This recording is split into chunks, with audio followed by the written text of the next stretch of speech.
Okay. And no electricity. So we're starting to join other countries who go through these challenges. Okay. But thank you for inviting me to be part of this. Yeah, there is plenty water, but water to use is very less. Usable water. Otherwise, total water is even safe, actually almost. Yeah. Once are done. Oh, yeah, YouTube. Yeah, it started streaming. Already? Okay. Dr. Mohan? Yeah, it started streaming.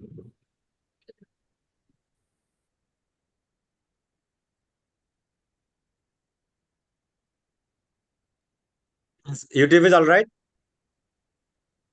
Yes, sir. Yes, sir. Please proceed. Okay. It is live now?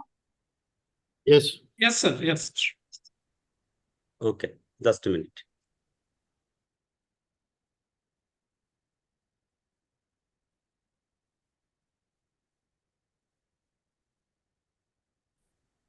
Happy World Meteorological Day. Esteemed guests, respected participants, ladies and gentlemen. Good afternoon and welcome to the World Meteorological Day celebration organized by South Asian Meteorological Association, SAMA, in collaboration with the Center for Environment Education, CEE, and Southeast Asia Network for Environment Education, SASINI. I am Dr. Mohan Kumar Das, Joint Secretary of South Asian Meteorological Association and Executive Director of National Oceanographic and Maritime Institute. I would like to welcome everyone. So first is the welcome address. Let us commence our event with a warm welcome addresses by Air Vice Marshal, Professor Dr. Ojit Tyagi, President of SAMA. Professor Dr. Ojit Tyagi, sir, please.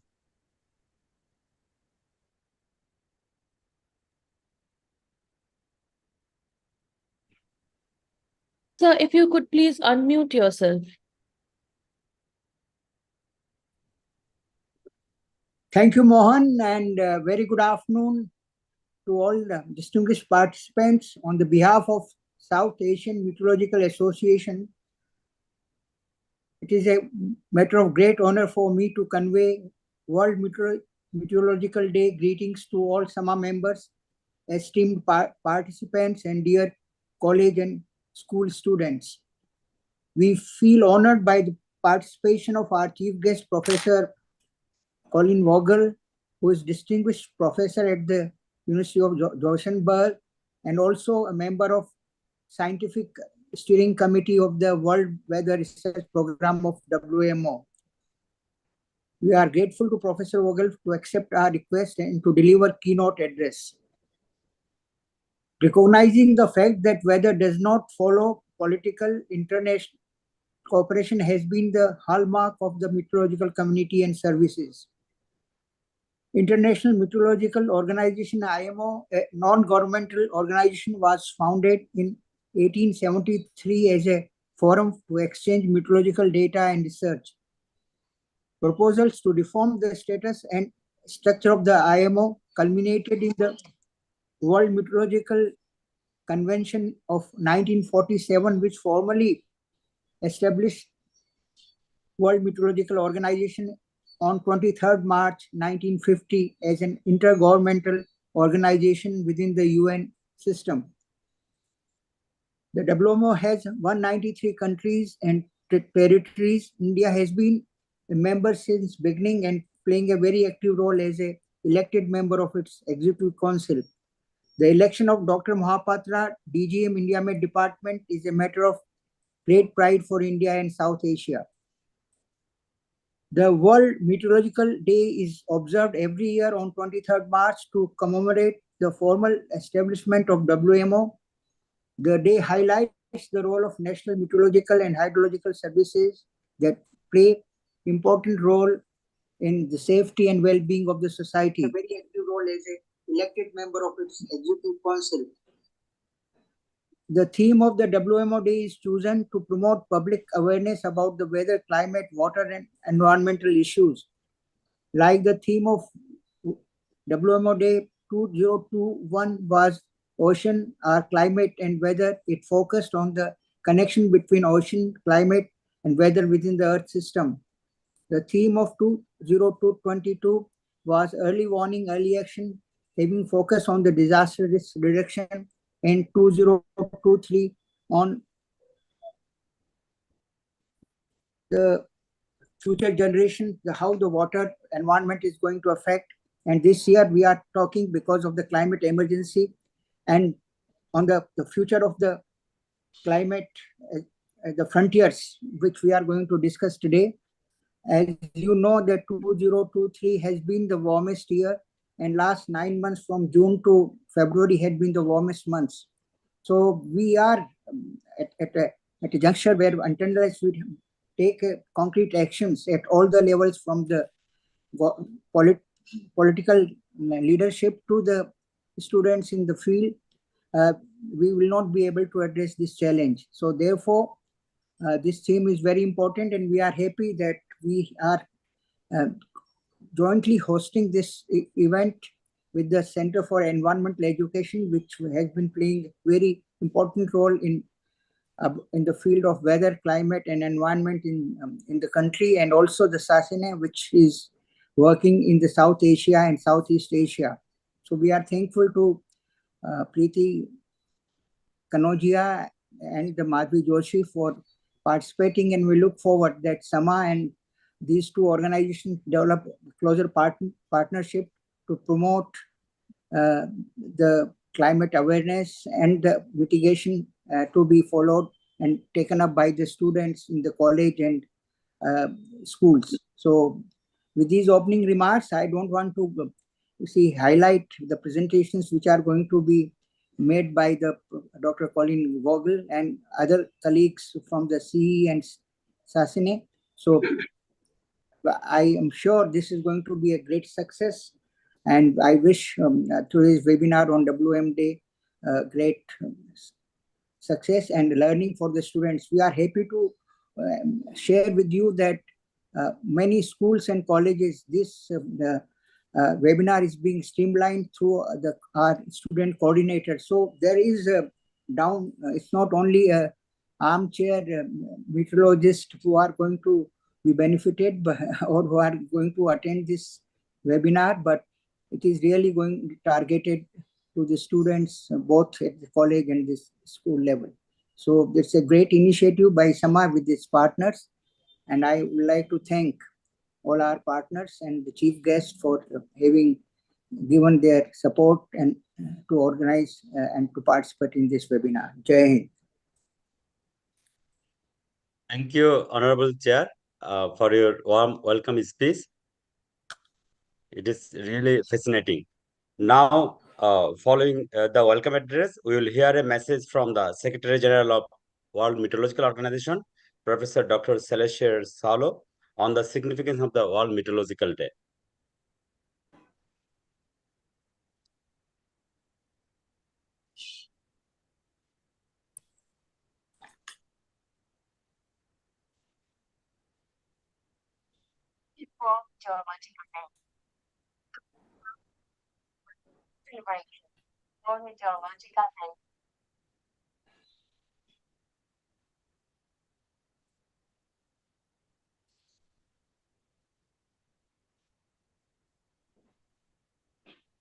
Not audible, Mohan. Yes, it is audible. Can you hear? No, her voice is No, not no. Okay. No, not audible. Okay, just a minute. Or if you have downloaded the video, you can play the video itself.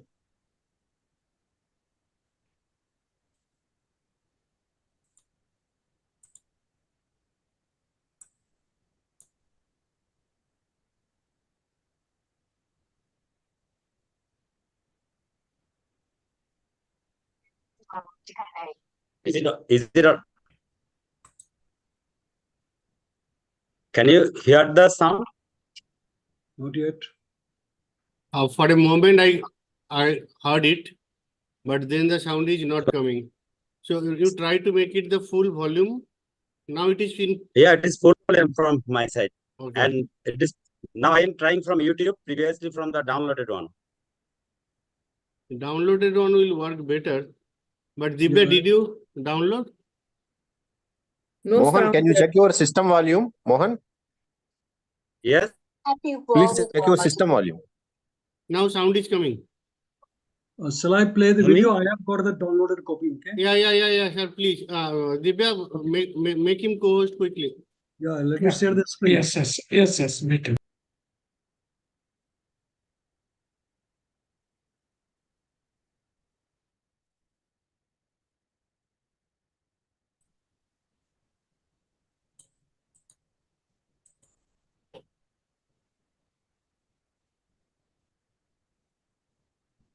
Very good. My screen has vanished.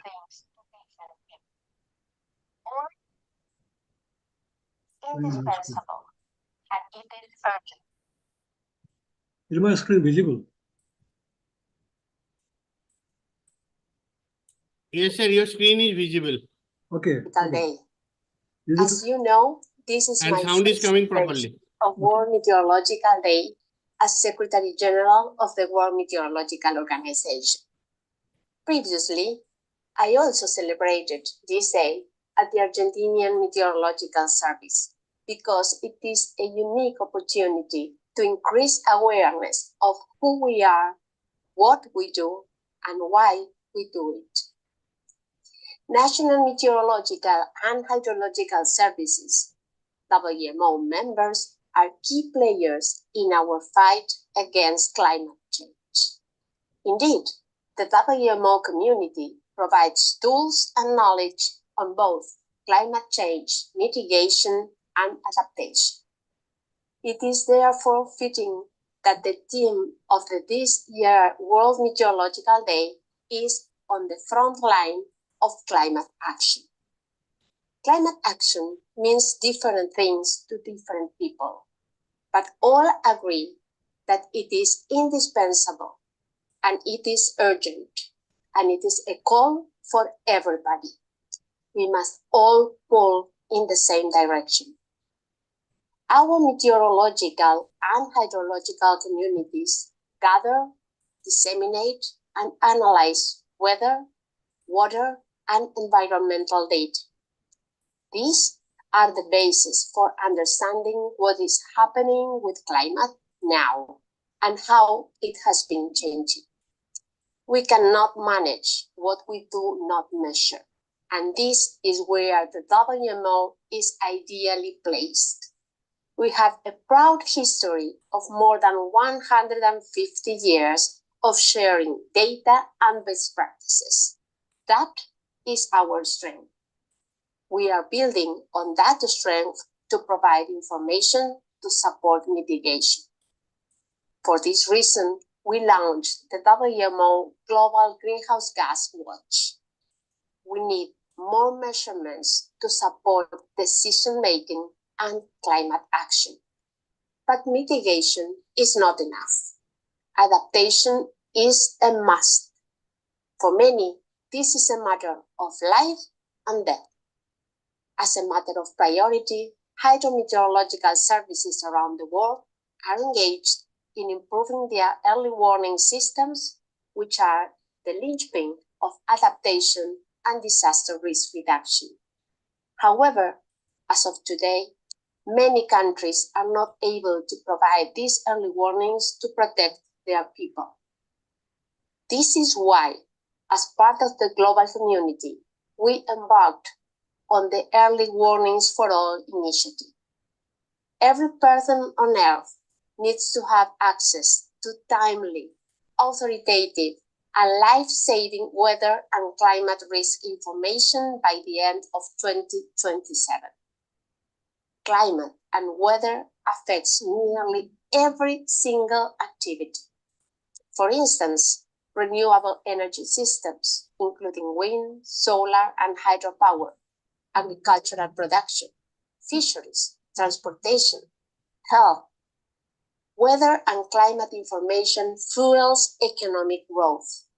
We need to do more to turn climate science into services. And we need to make these climate services more accessible and to use them more efficiently. On World Meteorological Day, national meteorological and hydrological services take center stage. They are pivotal for risk reduction, development, adaptation, mitigation, and sustainability. We must ensure that their expertise fits into high-level policy on climate action. As WMO Secretary General, I am committed to working together with each NMHS to make sure that this value cycle is impactful at national, regional, and global levels. This is about fostering inclusivity and sustainable pathways. In the face of unprecedented environmental challenges, we are not mere observers. Rather, we are called to be game changers. Our role as scientists and advocates for the planet has never been more crucial. The lives of future generations are in our hands. Our efforts today will ensure a safer, healthier world for future generations, a world where children thrive in harmony with nature. Together, we stand at the front line of climate action as we leverage our collective expertise for the greater good and shape a resilient tomorrow. Thank you and happy World Meteorological Day.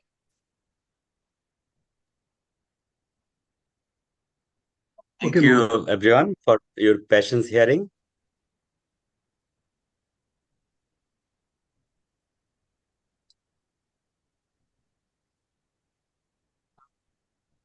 Thank you again, Dr. Someshwar sir, for your technical support. Now, we would like to request our Honorable General Secretary, Professor Dr. Someshwar sir, to provide us with a brief overview of the activities of SAMA. Okay, thank you, Mohan. I'll share my screen once again. Right, sir.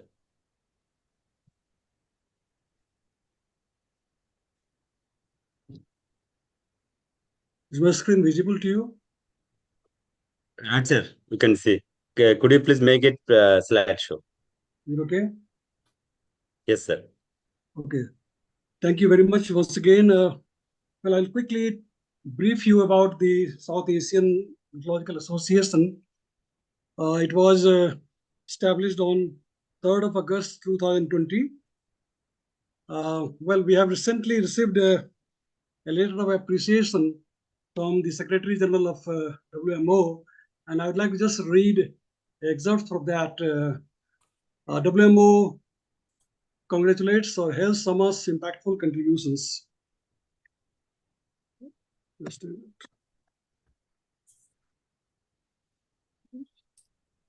Well, the Secretary General appreciated SAMA for its remarkable efforts in capacity building and training. Her commendation recognizes SAMA's impactful work across 60 plus countries in South Asia and among non-aligned movement non-member countries. Professor Salo particularly emphasized the exceptional collaborative initiatives undertaken by SAMA, which have significantly contributed to the advancement of the meteorological understanding and practices in these regions. So we are all very proud to receive the appreciation from the Secretary General of WMO about the activities of SAMA. Well, as you already know, SAMA is a non-profit scientific society of 9 South Asian countries, including Afghanistan, Bangladesh, Bhutan, India, Maldives, Myanmar, Nepal, Pakistan, and Sri Lanka, engaged in promoting regional cooperation in the field of meteorology and allied sciences. Our vision is sharing knowledge of weather and climate without borders, and the mission is meteorology for the sustainable development of the region. As you know, SAMA is registered as non-profit international scientific society with its headquarters in India. The objective of SAMA are foster interaction amongst professionals working in meteorology and allied fields in South Asia, advancement of meteorological and allied sciences in South Asia, application of meteorology and allied sciences for the sustainable development of the region, communicate knowledge of climate change and extreme weather events to the public through citizen science and outreach programs, and promote public-private academia partnership for the promotion of the meteorology and its societal applications. So these are the objectives of SAMA. Presently, we have total 605 members. That includes 369 live members and 236 student members from all the 9 countries of SAMA. Besides, we also allow international memberships from the countries which do not belong to South Asia. Well, our institutional members are ICMOD, that is the International Center for Integrated Mountain Development, located in Kathmandu, Nepal. RIMES, that is a Regional Integrated Multi-Hazards Early Warning System, located in Thailand. And the NAM SNT Center, that is the Non-Aligned Movement Center for Science and Technology of the members of the non-aligned movement countries. SAMA has got 7 scientific committees: educational and outreach, numerical weather prediction, satellite meteorology, radar meteorology, air pollution, climate change, and mountain meteorology. We have conducted in the last 3.5 years of our existence about 67 activities, and all these activities, by the way, are conducted without any fund so far, at zero budget. We have conducted webinars, trainings, workshops, capacity building programs, lecture series. Among the lecture series, we had 3 very important lecture series, one on atmospheric physics, which was conducted for 4 months, in which 2,000 people registered from 48 countries. That includes the member countries of the NAM, Non-Aligned Movement. Then next, we conducted a training on WRF modeling system and hands-on training on the computer remotely from all these countries. And that was open only to the member countries of SAMA. The third lecture series that we conducted was on satellite meteorology, and that lasted for 5 months, in which 1,800 people registered from 59 countries. Then we celebrate special days like the WMO Day, Ozone Day. We conducted quiz contests for the school children of the standard 9, 10, 11, and 12. In one of the quiz contests, about 22,000 children from all these countries participated, and we gave awards to them. The first 3 toppers from each country we awarded. Then we conducted a special lecture series on the workshops. Say, for example, the recent Nobel laureates in atmospheric science. The 3 Nobel laureates in atmospheric science were awarded last year. Then we also published newsletters. These are the global distribution of the countries from where people participated in the lecture series that we conducted recently on satellite meteorology. We also have programs encouraging the student members of SAMA. They can be a SAMA champion by learning about the latest in meteorological trends. They can connect with the professionals worldwide and be a SAMA champion. And that we generally are planning to give to the student volunteer who performs, the best supports, provides us the best support in last 1 year. Then we are present in different social media, like we have got the website, we have got the Twitter, we are present on Facebook and YouTube, and then LinkedIn. We are the social media where we are present, and the highlights of the future programs are trainings on radar meteorology. That is upcoming. Maybe it will start by next month also, and it will go on for 4 months. Training on radar meteorology. Then we are planning to conduct training on atmospheric dynamics, data assimilation, air pollution, climate change, etc. Exploring funding resources for conducting regional programs. Encouraging the member countries to establish country-wise chapters of SAMA.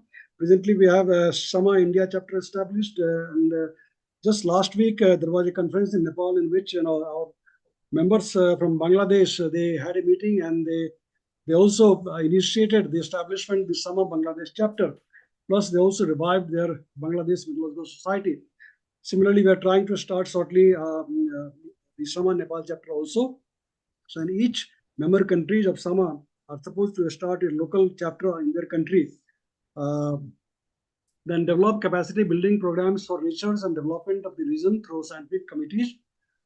Conducting need-based training workshops for the member countries to improve their meteorological and hydrological services, explore the possibility of partnership with more regional agencies in addition to EC mode, BIMS, NAM SNT Center, develop linkage with SAMA, with other international agencies in this field such as IFMS, that is the International Federation for Meteorological Society, the EMS, the European Meteorological Society, and the WMO, etc.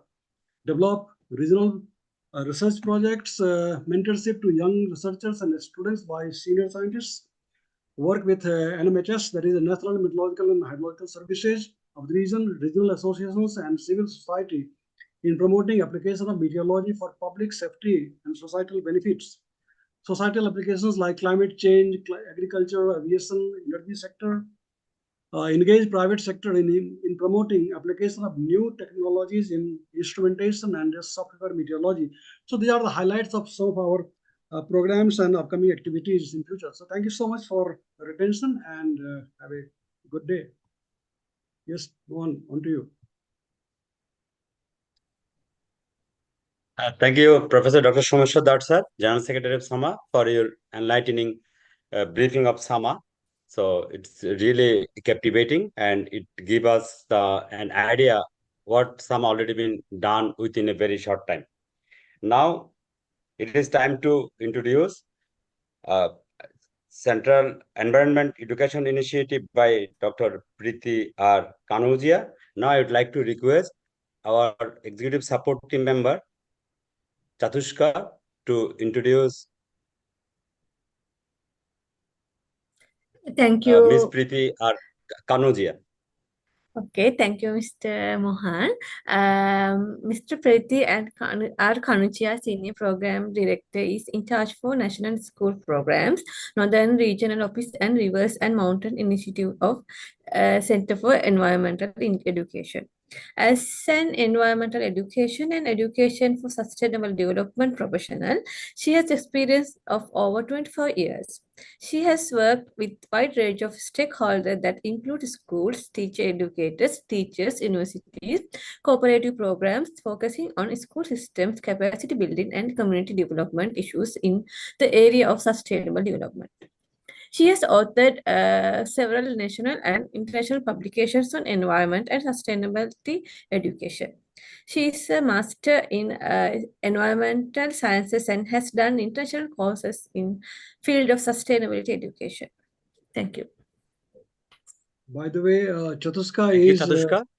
Chatushka is a meteorologist in Sri Lanka Meteorological Department, and she is the member of our executive coordination team. Okay, go ahead, Mohan. Right, sir. Right, sir. Yeah. Thank you, Ms. Chatushka, to introduce our today's resource person. Now, I would like to welcome Tanujia. Please, ma'am. Thank you, Dr. Mohan.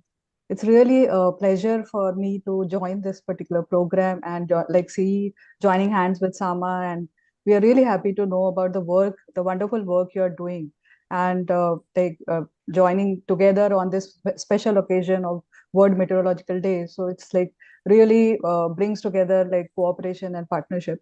So now we know about SAMA. So I just want to briefly talk about what Center for Environmental Education is doing. I'll just share my screen.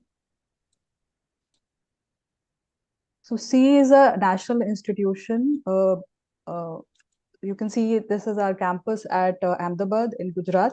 So our headquarters is based in Ahmedabad, and we are a national institution. You can see the map where how we are working in different parts of the country. So we have different offices across India. So I am right now based at Lucknow. So I basically look after programs in northern region, so northern part of India.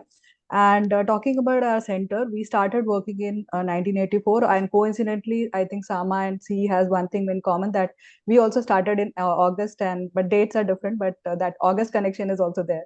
So in 1984, we started, and CEE, because India is a big country, and once you are looking at doing education and communication program, it is very important to work in different languages. So we work in all major languages.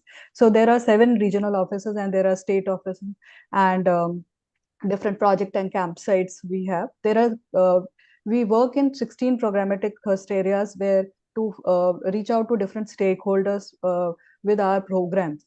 And there are various interventions which are going around. So the photographs you see on the map are some of the glimpse of what we are doing in India. Talking about the thrust areas, so we work, you can see the list with whom we work. So it's school education with youth, there are urban programs. We also focus on certain thrust areas. So climate change is one of the thrust area on which we are working, specifically looking at education as well as policy advocacy. So there are various aspects on which we are working, and that is why we feel that this partnership is very important when we are talking about climate change education as well as action.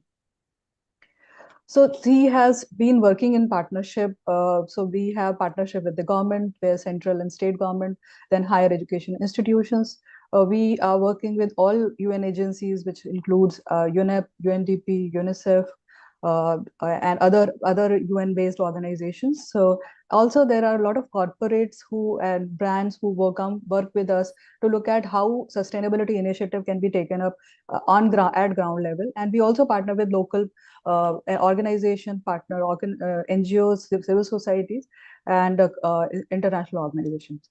So some of the highlight of what CEE has been doing in past 40 years, because we are completing 40 years this in 2024, August 2024. So we are planning a lot of things to reflect upon what CEE has done. So these are three things which CEE has been part of. We are working with 3 Rio Conventions, which is one on climate change, biodiversity, and combating land desertification. So these three very crucial one, where we try and look at how do we work on advocacy, and specifically look at the role of education when it comes to reaching out to people. Our programs are also looking at how do we take 17 SDGs as a tool or as a vehicle to reach out to very different people, to make them understand how we need to reach all the sustainable development goals, reaching education as a key tool. Education, like where you could see goal 4 is focusing on education, but we see all the 17 goal has very strong connection on using education as a tool. This is one of the contribution which center has given. Like everyone talks about footprint. I think everyone of you know about ecological footprint, water footprint, and then carbon footprint. So and from one of our program which we were doing in the southern part of India, Andhra Pradesh, there was a girl called Shrija. She asked this question: why do we have to always talk about our negative actions or negative things which we are doing to our planet? Why don't we do something positive? So from that particular program, this handprint concept emerged, which we gave it to entire world. And now this handprint tool is being used by everyone. So this was launched in 2007 during an international conference on environmental education, which actually indicates that what kind of positive action each one of us can take. So it's a commitment, it's a measurement. How do we join hands? How do we come together and take care of our planet for the future generation? So there is a website also on which you can visit and find more resources about how handprint handprint action can be done, or handprint work can be taken. So talking about few of our programs, I'll just quickly talk about one of the program which I am heading at in center, which is education for children, basically school programs. So we work with formal and non-formal programs. Though most of the programs are activity based, making it bringing the concept of joy of learning and get students to engage in inquiry based learning, look at like asking questions, bring in critical thinking. So it's not only like directly working with school, but also there are different stakeholders in the school domain where we work with. So we work closely with where textbooks are being developed, syllabus are being made, and also how it is being implemented. So that is one level on which, like on formal sector, we work. And also we look at what are the different opportunities through which we can reach out to this young generation and get them understand environmental concerns and take action around that. So we work with the building capacity of teachers, develop a lot of materials, and partnership with government and CSR and other agencies. Talking about youth is also one of the very key area on which we focus. So we have the South Asia Youth Environment Network, through which like CEE was a nodal agency when this was formed with UNEP, and it works with the like clubs and network mode. And I think it very much resonates what SAMA is doing. So we could look at how things we can take forward from here and work together. And there are a lot of campaigns, lot of leadership programs which are done for youth as part of this initiative. Then the another thrust area is looking into how do we work with industries and look at climate action. So we are working directly with the industries to look at how these things, like looking at like right now we have a very big initiative on looking at how textiles can be made sustainable, how the different kind of actions and campaigns could be made, how can we support industry to look at more better options. Then there are programs related to air quality management and water quality, and then a lot of studies and like action-based program are being done on adaptation as well as mitigation by SEE. Then we have a focus area on sustainable urban development. So there are different programs related to how do we look at governance, how do we look at mobility and road safety. Then what is the kind of programs are required in city level related to air quality and climate change. What kind of learning spaces are required for urban youth, urban children, urban stakeholders to understand how do we grow in a sustainable manner. Talking about rural programs, that is also one of the main focus area of CE, where we focus on natural resource management. How do we introduce sustainable livelihoods, work with farmers, work with women groups and youth to look at holistic, like sustainable village model. So there are several programs which CE has been doing, and also in partnership with a lot of NGOs. So you could like with the UNDP program, we were working with around 300 NGO partners across India, looking at what kind of models which can be created to help local community to find better livelihood option as well as contribute in conservation of resources. Talking about waste management, so we have been working on looking at how do we generate awareness and reach out to people to talk about circular economy. So there have been programs related to solid waste management, biomedical waste, e-waste, plastic waste, and hazardous waste.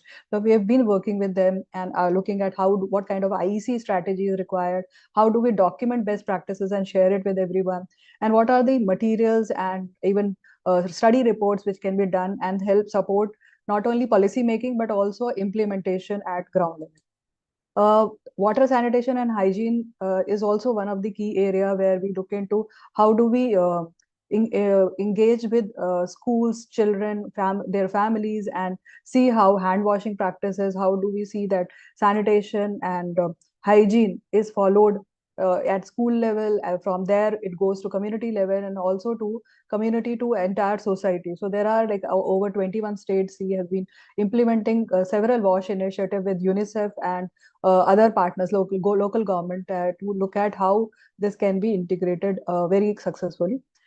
Just last few slides on like one of the initiative which we started called Blue Flag India. So it's basically a certification program where there is a quality 33 criteria of quality standard which each beach which applies for this Blue Flag application needs to meet. So the CE is a national operator and we are working with different beaches to get them that Blue Flag to become like following all those 33 criteria.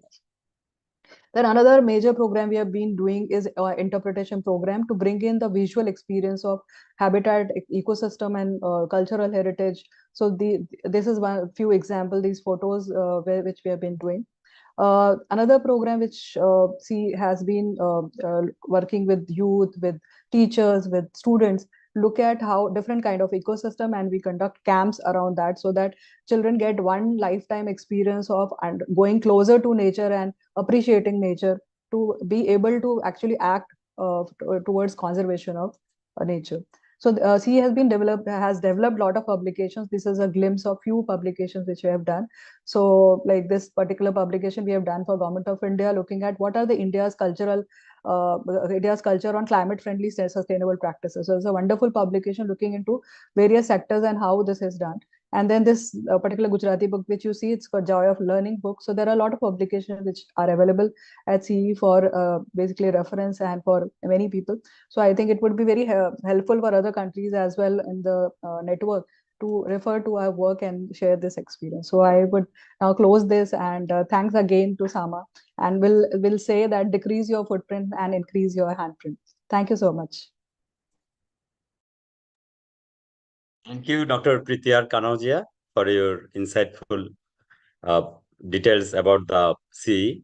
Now it is time to introduce our honorable keynote speaker.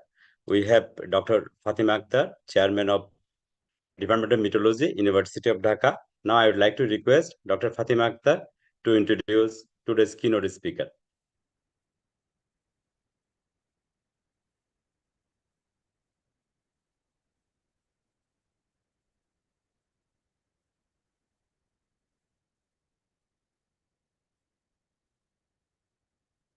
Hello.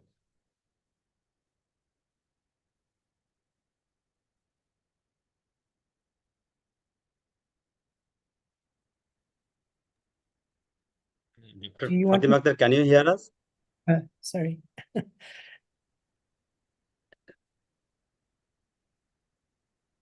Hello, Dr. Fatima Akhtar.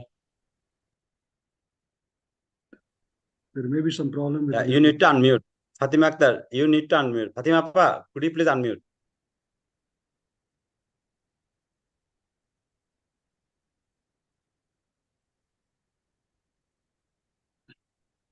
Is there some technical issues? My Okay. network is a bit. Yeah, I think we can hear you. Interruption is going on. Okay. So, Yeah, right. Good afternoon from Bangladesh. Thank you for giving me the opportunity to introduce our keynote speaker, Professor Dr. Colin Vogel. She is the distinguished professor, Global Change Institute, University of the Witwatersrand in South Africa. Am I audible? yes.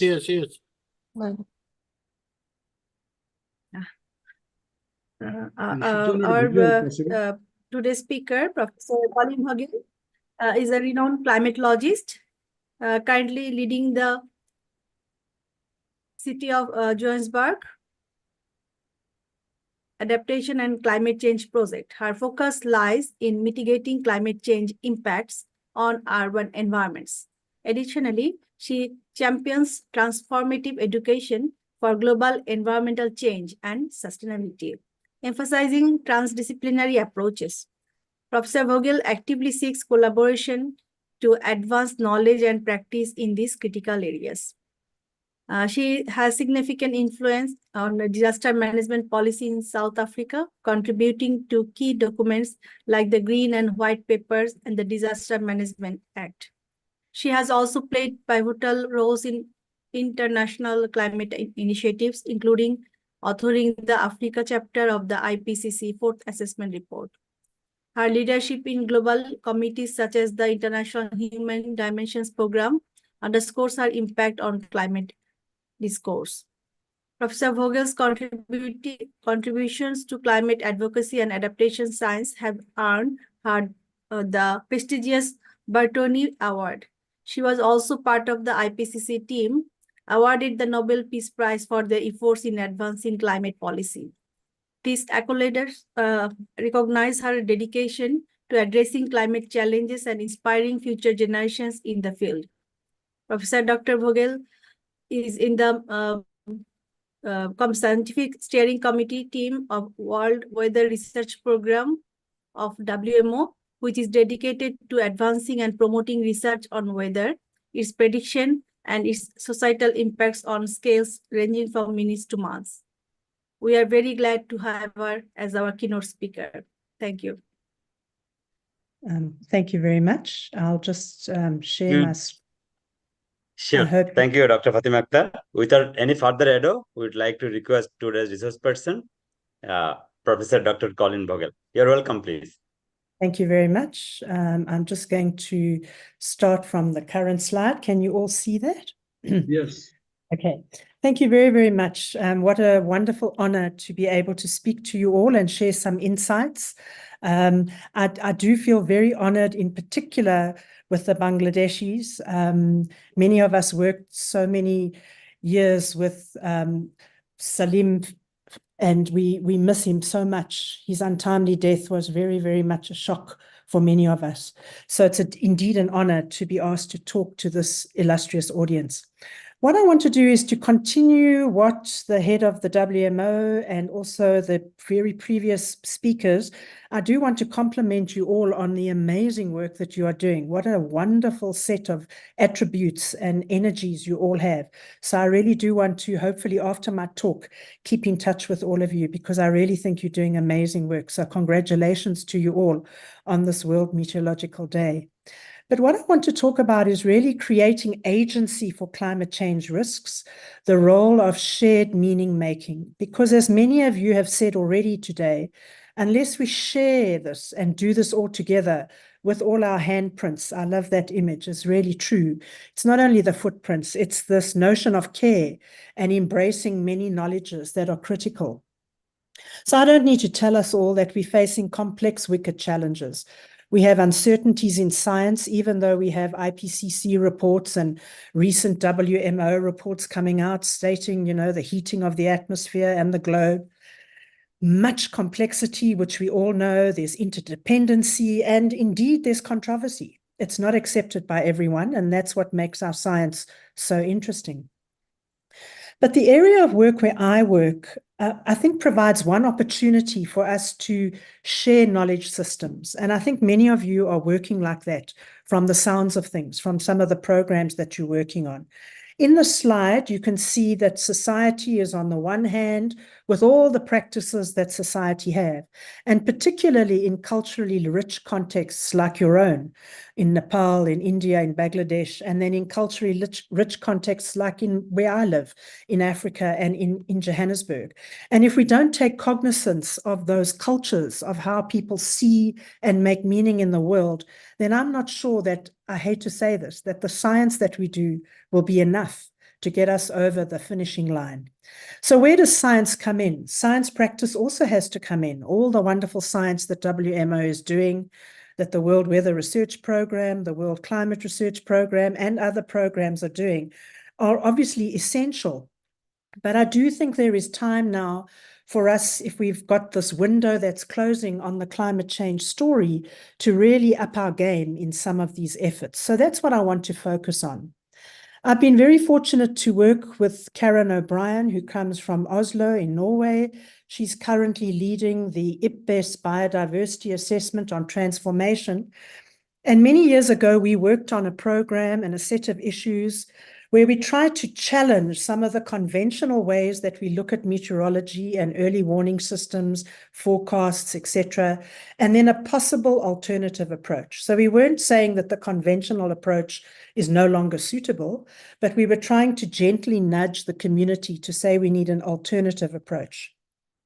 So the conventional approach focuses on engagement, like we all do, the focus on end users and how they manage risk, and focusing on end users and how they cope. And ever since those days, I have an aversion to the use of the word end user, because it implies that some magical scientists working on wonderful complex problems somewhere in laboratories kind of disperse their knowledge to some people waiting in the end of the chain. And I don't think that's the correct way of looking at things. I think in some cases, yes, that's the way to look at it. But we try to promote this widening the discourse. And I think the previous presentation showed wonderfully how you can widen and open this debate for young children, for school children, for civic society, for NGOs, and for scientists, because we need to do this collectively. In particular, valuing the science, and I use that in quotes, that users bring about their risk environment, because often we preface our scientific knowledge as the only knowledge in the game. And I really do think we need the social scientists to come and help us to value this other forms of knowledge, in particular the institutional issues and the degree of fit. So in terms of the meteorological day today and moving climate into action, I really want to leave you with my first take-home message, and that is that I think we need to shift from this notion of end user.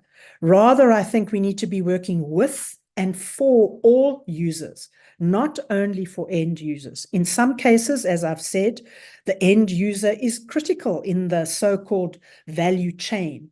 But I would argue we also need a value cycle where everyone is involved, end user and pre-user, first mile and last mile, all those concepts.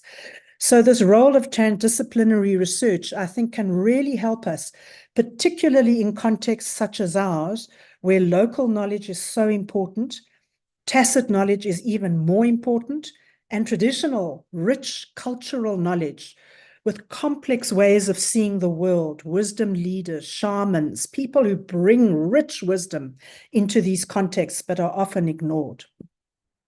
So what I've been trying to do in my research is working with other scholars in Africa and elsewhere is trying to promote this notion of a value cycle approach.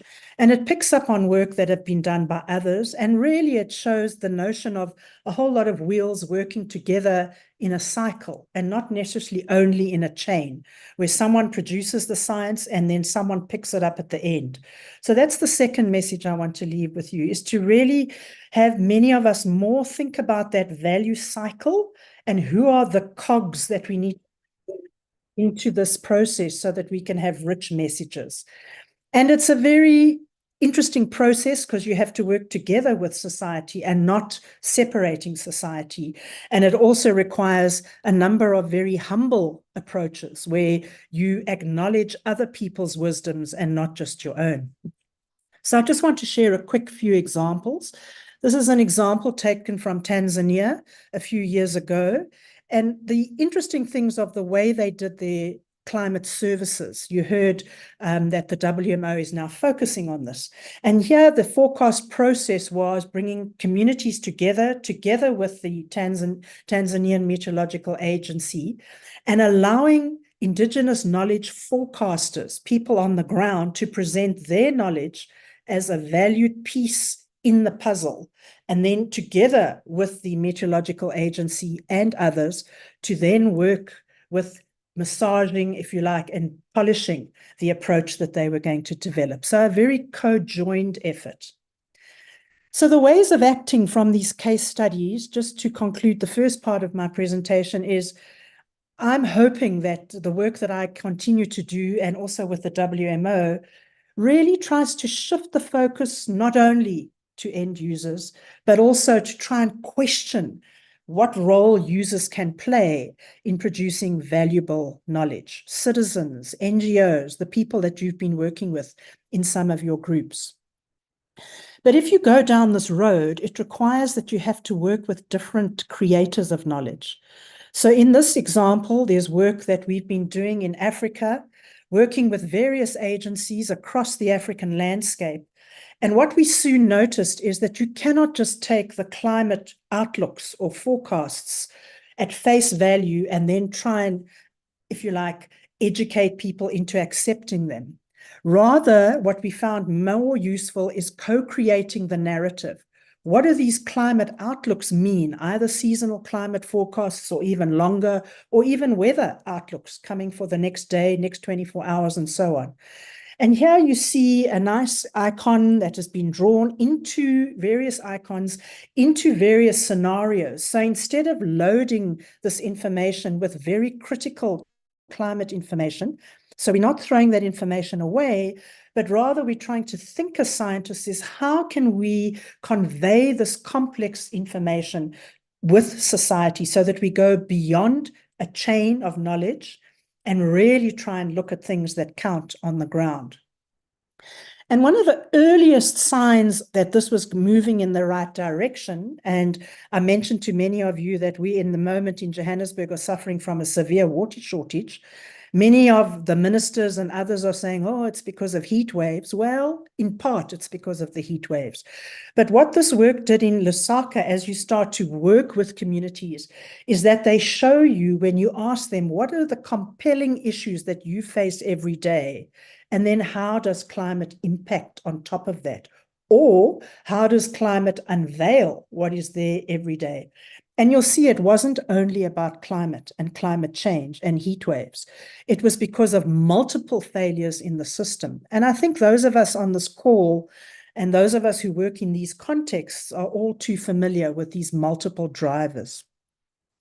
So where does that bring us into the present? And you heard Celeste is saying in her presentation that the focus now coming from the United Nations is that everyone must have access to early warning systems, in particular in the next few years. And so it's a very well-meaning message. And the WWRP, the World Weather Research Program, has picked this up and in fact committed to it in the next few years.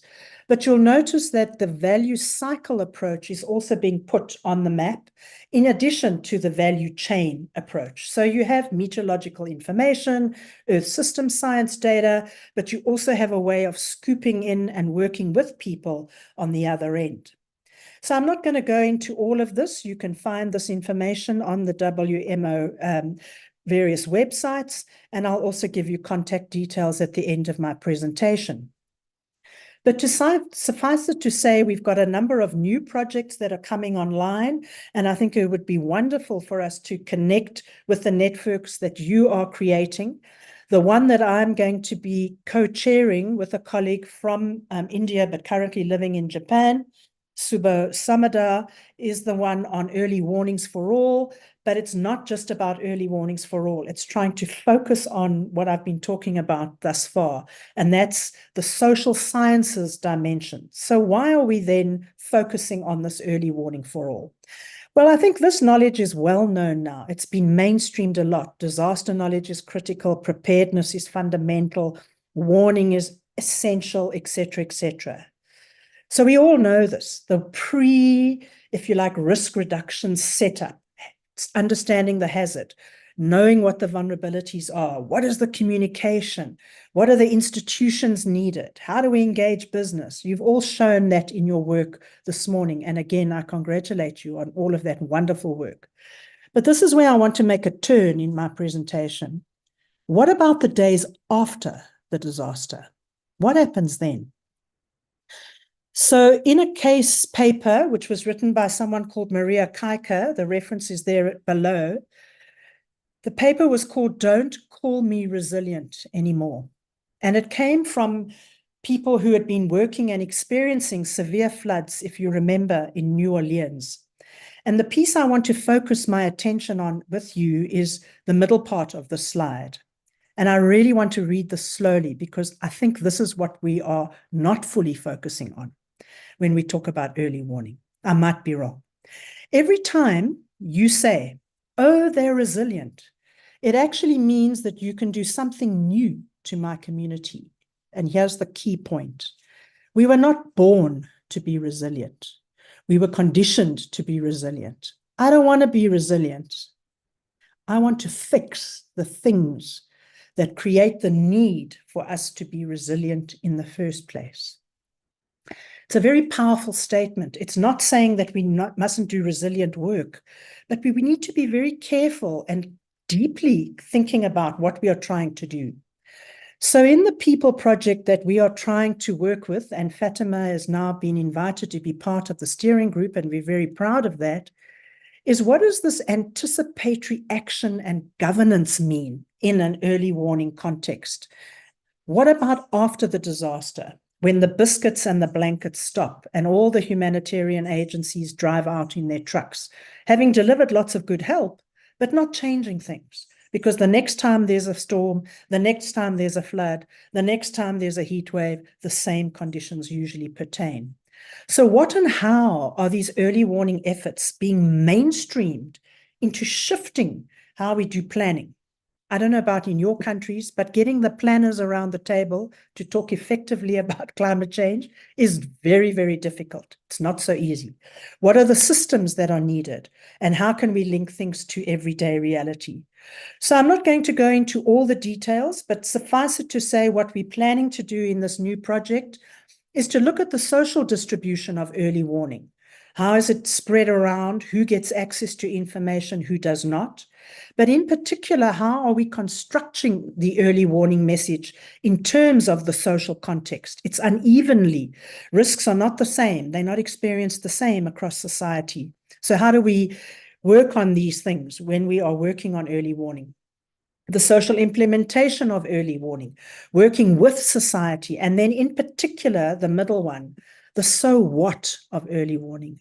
not only focusing on before, which is critical, but the day after. What are we doing to ensure that those communities that are impacted do not have to constantly be at the end of a resilient building program, but are working together with us to make them, if you like, more robust in the face of these threats? So we have a program that we're developing. I'm not going to go through that in any detail because it's early days. But you'll see we've got things like, what are the ethics of early warning? What are the multiple sectors that need to be involved? Many of those that you showed us in your presentations. What about the science with society? What does it mean? What are the power inequities when you have an early warning message? Who benefits and who loses from these, and so on? Just to give you two other examples of where some of this idea is starting to now be taken up again in the Southern African region. This is a project called Repraiser. It's funded by the UK International Development Group and also the Canadians. And this is a project across many countries where we're trying to work also with the Red Cross, with the humanitarian agencies, to try and work together with society to create robust ways of living in the face of tropical cyclones as they come across this part of Africa. So we have ideas of working in living labs with communities, engaged face-to-face, not at the end of the project as end users.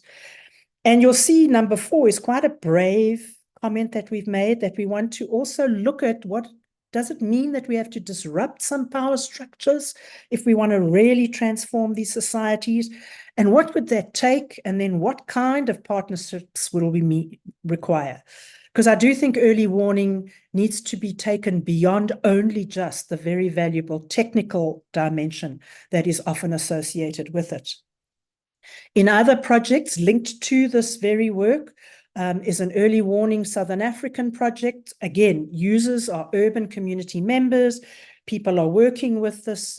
They're working with various colleagues in the UK and in South Africa and Southern Africa, and working with these institutional dimensions. Where do you, once you've improved the capacities, how do you sustain it by ensuring some kind of take-up in an institution? So in conclusion, I want to thank you all very, very much for this wonderful honor to share some of our thoughts that we are trying to think about in this new program, project coming through in the WWRP, but also thinking about how we can take climate science into action. Not only doing the wonderful science that we do with satellites and AI, etc., all wonderful things, but also working on the ground, valuing other knowledge systems that can work together. And I revert back to my colleague, Karen O'Brien, that I started with. She's just written a book called You Matter More Than You Think, and it's called Quantum Social Change for a Thriving World. Really all about how do we create agency. So as I conclude, I'd like to thank many people who've been helping with getting these ideas going in this new work called People. I also want to wish you all a wonderful, happy Meteorological Day. Thank you all once again very, very much for this chance to share. And I leave our contact details there with you, in particular, Isha Basin, whose work at the WMO will help you if you have any more queries.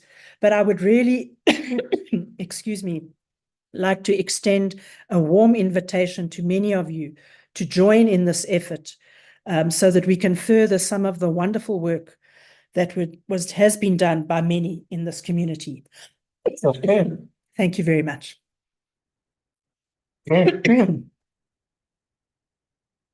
Thank you so much for your very nice and very informative and very much related to the today's WMO theme related topic. So it is very enlightening. Now it is time to take the moment in a frame. So it is time for photo session. Now I'd like to request everyone to switch on your video so you can take a photo of everyone. So I would also request our executive coordination team member, Polomi, Chakraborty, and Dibba, and everyone, please take a screenshot of this captivating moment. Please be ready. Still, yes. Tamim Tanjir, Kamrujaman Chaudhary, sir, please. Kualin U, and many others. Bhaskar Rao, sir, please. Dr. M.D. Abdul Mannan, please switch on your video so you can take a group photo together.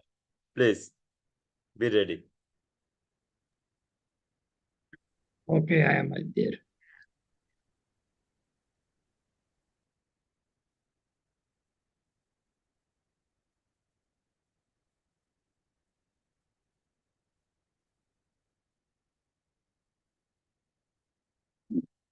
One more, please. 3, 2, ready. Yes, 1. Thank you very much. Thank you.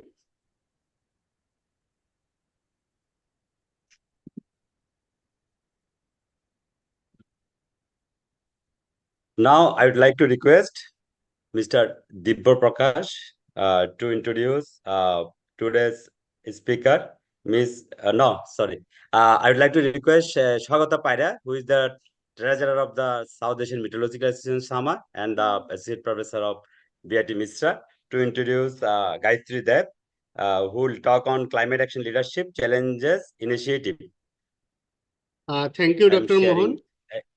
Yeah. I'm sharing the screen. Yeah, just a minute. And till moment, it's a very nice experience. Thank you, Professor Colleen Vogel. Means we really loved your idea and how you are trying to implement all this. And we'll try our best to be part of it. So now it's a time to introduce Ms. Gayatri Dave. She is the program coordinator at CEE, where she has dedicated herself to advancing environmental literacy among students and young people. With a tenure of 14 years in teaching and management within school environments, she has her skills in understanding the dynamics of education and sustainability. She has worked in promoting various environmental education programs, particularly focusing on water conservation, which even our chief guest was talking about, waste management, and addressing the challenges posed by climate change. She conducts training workshops for teachers across private and government schools to integrate environmental education effectively into their teaching curricula. She has also been involved with CAG of NCERT TWAU textbook for grades 3 to 5. Thank you, ma'am. So I would like to welcome. Yeah, more. Thank you. Thank you, sir. Good Thank evening. you, Dr. Shagata Paira. Now, I would like to request Ms. Gayatri Debe to deliver his speech. Thank you, sir. Thank you. Thank you for this warm introduction. And it has been really a pleasure to be part of this group where we have been listening to the amazing work that everyone has been doing. So I would like here to specifically focus on the climate action changes that have been happening across the world and how we are helping the children to mitigate and adapt to it. That is what Madam Secretary General was also talking about, the importance of mitigating, adapting, and sustainability concept for the future generation. So this concept, GenCan, Generation for Climate Action, is a climate action leadership challenge where these students work with the teachers and our team, which is HCL Foundation and CE, to mitigate, to understand the concept, to try mitigating the changes, and then maybe in future, when they actually bear the brunt of this, they get the adaptation method also. So we talk about this. The rationale behind this challenge, as I told, the children need to acquire the knowledge and the skills which are needed for their future. So for this, we have this challenge, and they also will have to, so mitigation and adaptation, two things are there. It is also a very important point in our SDG, Sustainable Development Goals 2030, where target 4.7 specifically talks about the knowledge and the skills which all the learners should be having, right from the school students to college students to the working professionals. Everyone should be having that knowledge. So this focuses on the quality of the education that children should be having. Again, SDG goal 13.3 also talks about the importance of education. How do we improve education for this concept of mitigation and adaptation? The same thing has been now taken in our National Education Policy 2020, where the policy talks about the changes in the current curriculum, which was actually old back, it was 2005 NCF. So now the textbooks which have been written, the NCF which has come out, it is all focusing on the importance of environmental education. It's my pleasure to tell that, even CE is also involved. So our director, Sir Kartikeya Sarabhai, is chairing the group, the CAG group, curricular area group for environmental education. So we have been given this onus for integrating environmental education in all the grades, right? From pre-primary to grade 12, we have to integrate environmental education in the curriculum. So our NEP also talks about that, and Mission Life, which is given by our Honorable Prime Minister. So it talks about the small actions in the daily life that people can take to mitigate climate change. And that is the handprint action that we are talking about. So this is the rationale behind going with this climate challenge. For this, CEE and HCL Foundation, they came together and started this concept of GenCan Leadership Challenge. It was launched at the national platform on 20th April 2023, that is last year. So we had 1 year of the challenge, the pilot year, and this year we are going into the second one with more numbers. So about the GenCan initiative, it's an annual national level climate action leadership challenge. So normally what we do is whenever we talk about approaching the schools or the youth, we always try to get the schools which are near to us, where we can reach. So this challenge has a speciality that it's an online challenge. So we get connected to all the schools, to the students, to the teachers through an online mode. We have a website on which we have the login credentials. So students, the teachers, the school can log in through the credentials, and there is a dashboard for each and every school. So this is how we could actually reach to the corners of India. So it's like a lot of rural schools we could cater to, the government schools, the KVs, the KGVVs, and the private schools. We could reach to a lot of schools with a lot of variety. Here in the challenge, the school needs to register first and then nominate a mentor teacher. This mentor teacher selects a team of maybe 5 to 8 students, depending on the school size, which can be from grade 6 to 12. And after the team is being formed, the data has been entered into the dashboard. There are 4-step challenges that they need to complete. And after completion, it's obvious, like the moment you complete the entire challenge, the school becomes a climate-friendly campus. And the work that they have done, which I'll be sharing with you, has been exemplary, and we will be recognizing them at a national level. So the objective of this challenge is the first one: the students, the school, the teachers will have to start taking the positive action to respond to climate action. The teachers, because the teachers right now who are there in the school, they, in their B.Ed, in their curriculum, they have never studied about climate change. It was not, environment was a part, but climate change was not that evident in our curriculum. But now the capacity of the teachers have to be built in, and that is how it is going to transact to the students. So we have done a lot of teacher training workshops, plus we have handholded them for the entire year so that they can transact the same thing to the students. This challenge also encourages the student leadership, because when this GenCan team starts working on ground, that is also shared by Professor Vogel, that it has to be on ground, on field. So when the children start taking action on field, then a lot of skills are developed, which are also mentioned in NEP NCF, which are like the critical thinking, problem solving, collaboration, the leadership skills. And after going through this challenge, the school actually becomes the carbon neutral school. The resources which are developed for facilitation of this challenge. So we have designed a website, GenCan website. So the website address is Gen for Climate Action. There is a booklet which is available on the website, which is available for the people who register for the challenge. But there is a brochure which can easily be downloaded. There are guidelines for each challenge, which are there in the dashboard. And for the references, there are videos, there are reading materials, and we are always there to handhold them. The program, it starts with the registration, as I mentioned. Then after the school register, we first review the registration and we approve the schools which can be on board, because we'll have to see the IT facilities which are there in the school, plus the school strength. And then we conduct a teacher's orientation. It is for 2 days, 2 hours each, where the concept of climate change is being transacted to them. And we talk about the challenge, how do we go about it? Then there's a student orientation. Again, the concept of climate change is being told to them, and the team has been, it's told that what are you supposed to do next. After the challenge begins, like after they start going through challenge number 1, 2, we also have the monthly review meetings where the teachers, they come in the meeting and they share about the progress. Where are they in the challenge? Plus, if there are any difficulties, they share with us, and any guidance that they need, that is also being shared.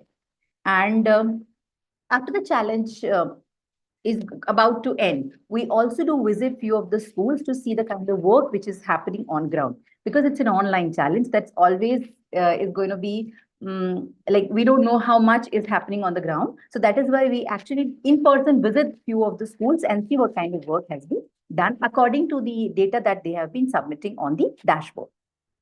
So these are the 4-step challenge that I have been talking about. It starts with awareness, that is making the children climate literate. And after they being climate literate through a student orientation, they transact the same knowledge to their schoolmates, to the communities in which they stay. After that, they become climate detective. So being detective means you need to discover, you need to find what are the issues in your school.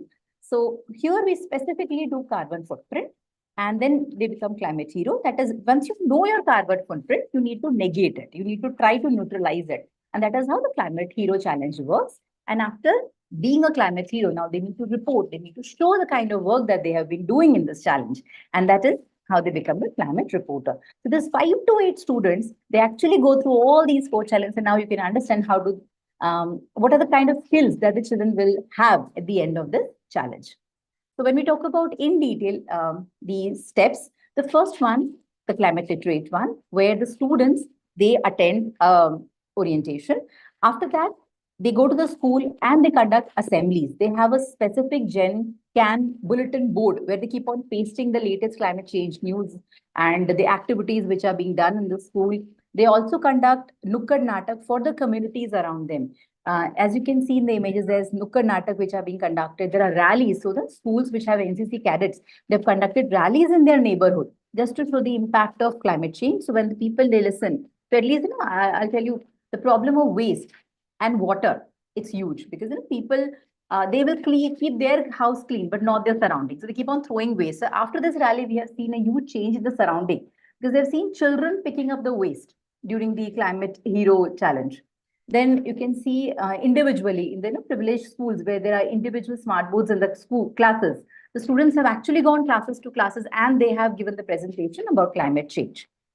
As a part of this step, we also have climate literacy quiz, which again is a national level quiz where children across the country, they log in.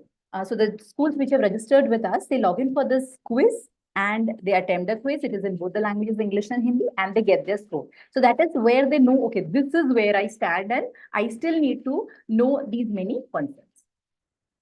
After that, they become the climate detective. That is to find the carbon footprint. So we have 4 major themes. One is water, waste, transport, and electricity.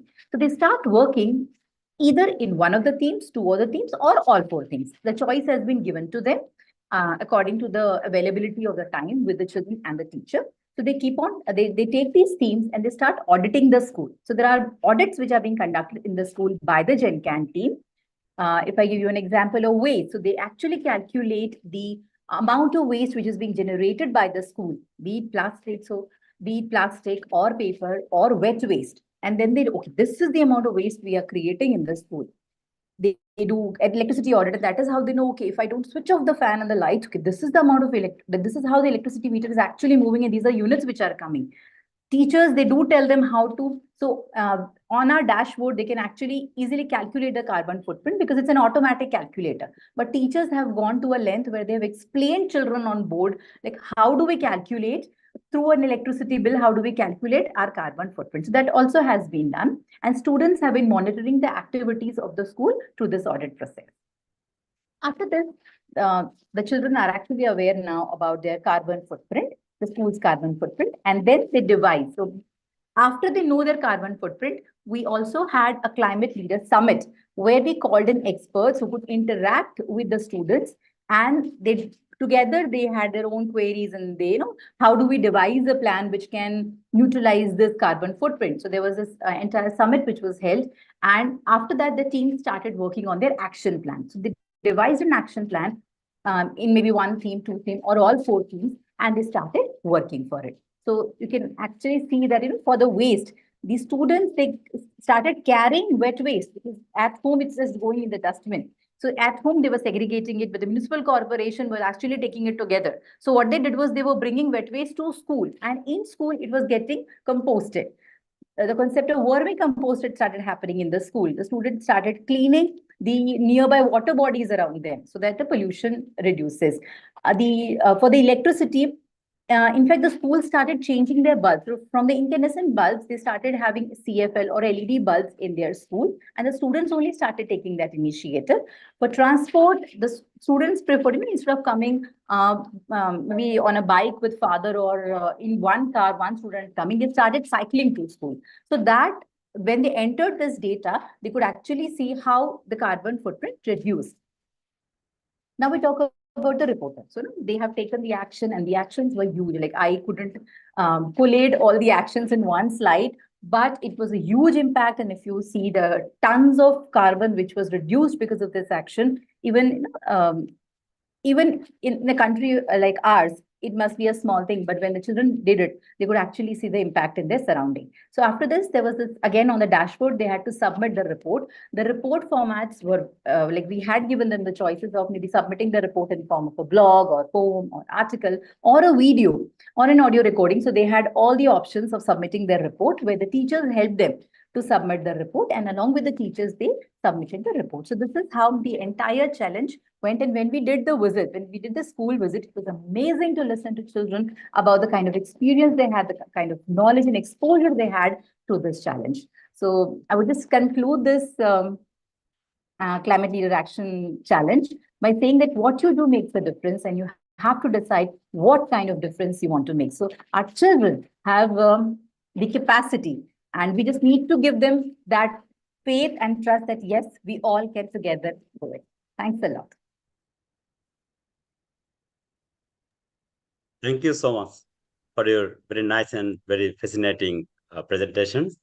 Now, I would like to request our executive support team member, Polomi Chakraborty, to introduce our next speaker, Ms. Madhavi Joshi. Thank you, sir. Shall I share my screen, or I'll just... I already shared. I think you can see it. Okay, I'll just, perfect. Okay. I'll just, thank you so much for giving me the honor to introduce Madhavi Joshi.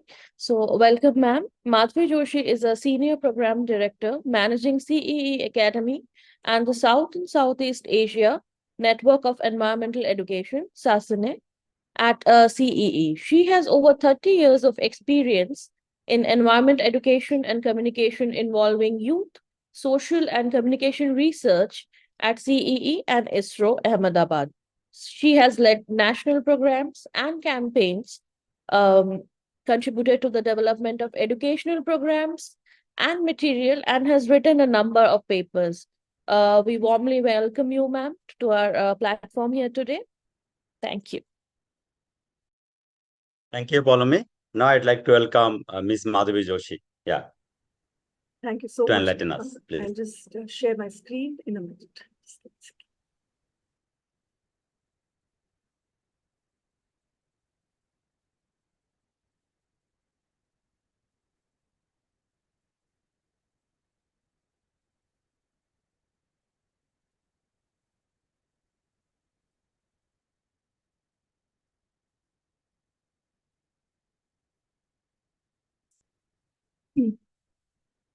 I need to. Yes. Could you please make it full show, slide show? I will do that. Just give me a second.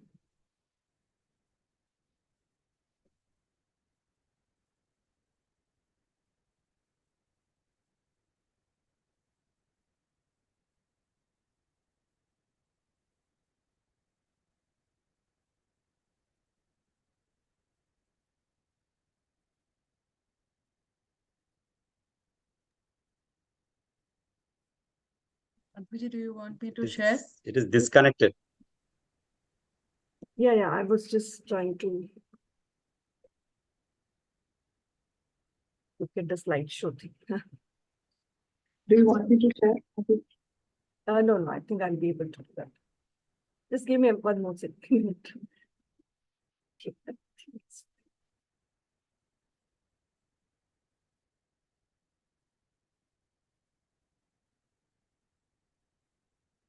Yeah, my only thing is I'm not able to see the. Okay, got it.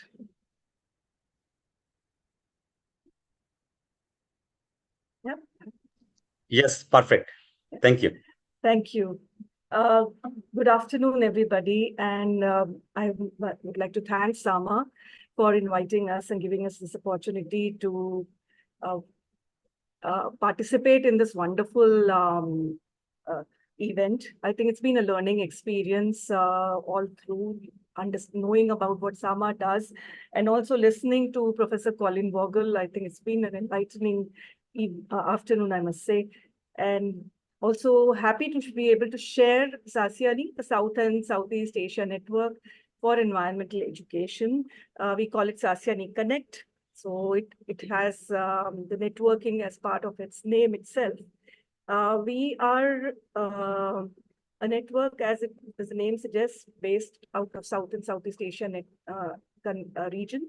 And the network was initially set up in 1993, where we, in partnership with the IUCN CEC, where we launched it during a workshop that had a number of organizations from the region and also globally to work out what kind of programs that this network would do, how would we make a difference to the environmental education community in this region.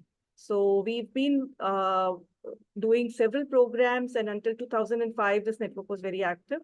We've revived this now, and last year, in September 2023, the SASIANI Connect was relaunched and revived to basically, again, refocus the attention on the present sustainability issues in the region, and also the opportunities for the environmental education community to come together and learn from each other and take action. So this was done in September last year. Yeah, so it is basically what it means is it's a collaborative consortium. We envision a green and sustainable, equitable future in this region, and we are looking at a diverse set of partners, including governments, youth, educators, and communities specifically.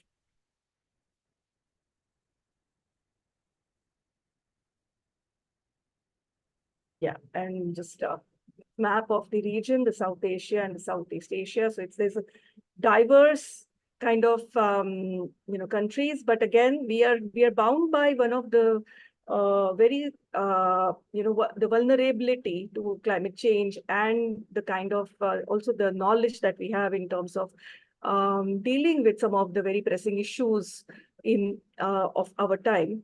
I think that binds us together as a region. And I think there's a lot we ourselves can share with each other, and also share with the world, and vice versa.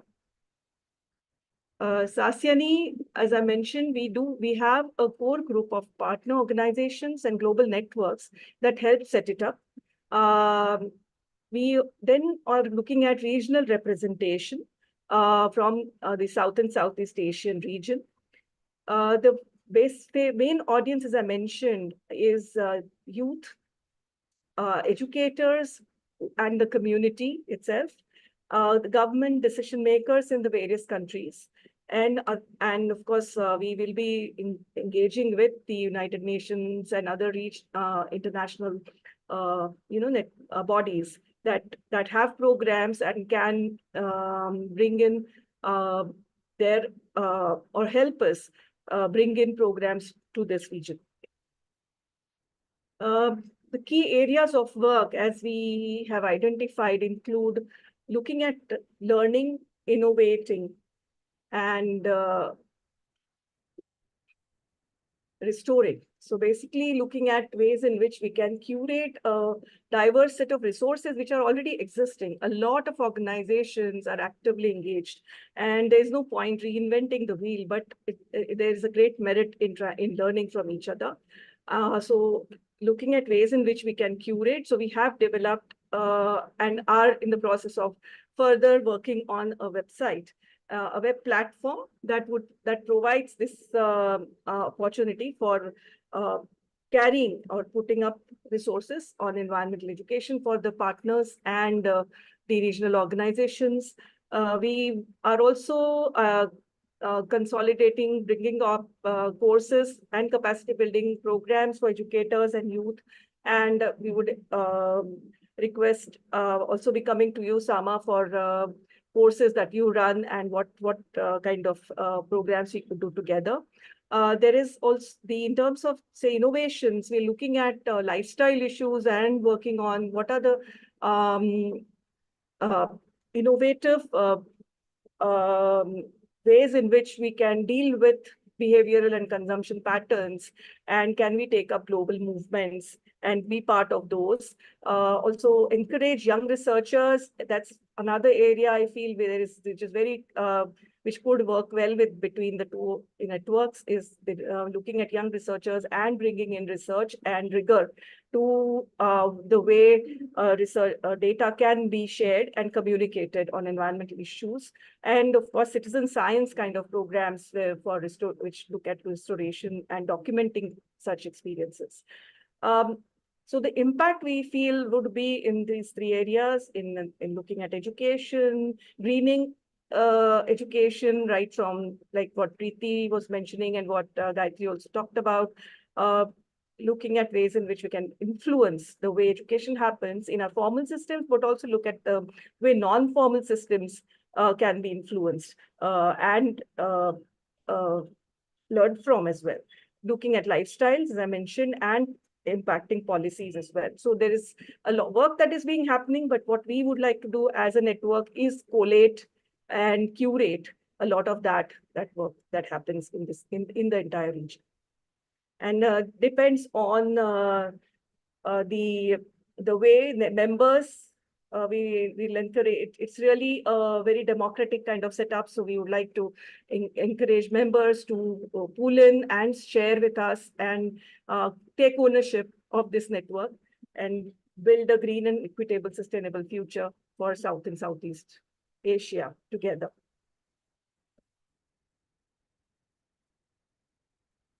Sorry, it's taking a little longer to move.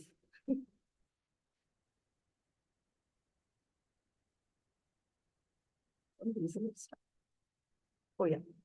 So members, we have, as I mentioned, we were set up by global partners. These are global networks which include the Foundation for Environmental Education, which is based out of Denmark. They have their focus is on environmental education, and they work with both the formal and non-formal education systems. They're also as CEE we are engaged with some of their programs which are looking at eco schools and the young reporters for the environment. Also the program called Green Key, which works with hotel establishments in trying to green the processes that such establishments undertake. Preeti mentioned about the Blue Flag, which is also looking at beaches and looking at how these kind of tourist centers can become more safe and greener and cleaner. So that is, again, these are some of the programs we're working with FEE on. It's a global network which works with over 80 countries across the world. Then the North American Association for Environmental Education, which is based out of the US, and the Global Environmental Education Partnership, which works on environmental education, and a lot of practitioners and organizations are members of both these organizations. There is an annual conference that happens, which takes place under the NAAE banner. They also have a program called EE 30 under 30, which I can share that link with you later.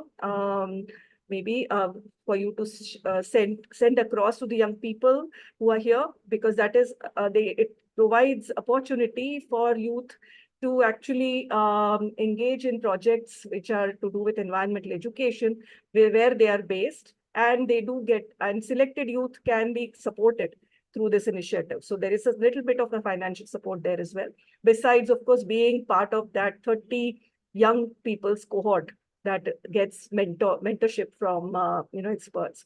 Then there's Earth Charter International, which is based out of Costa Rica, and IUCN Commission on Education and Communication, which was the initial partner which set up SASYANI, and then we have Mobius Foundation. CEE is the secretariat for SASYANI, and we are based out of Ahmedabad. So basically, these are the main key global organizations, which are the core partners. Then we are, of course, looking at network members. There's a number of members who've already signed up for SASYANI, and we are very proud to have a lot of very active people who we look forward to featuring all your work on the network. And it is also open to any interested individuals, not representing organizations, but also interested in a personal basis.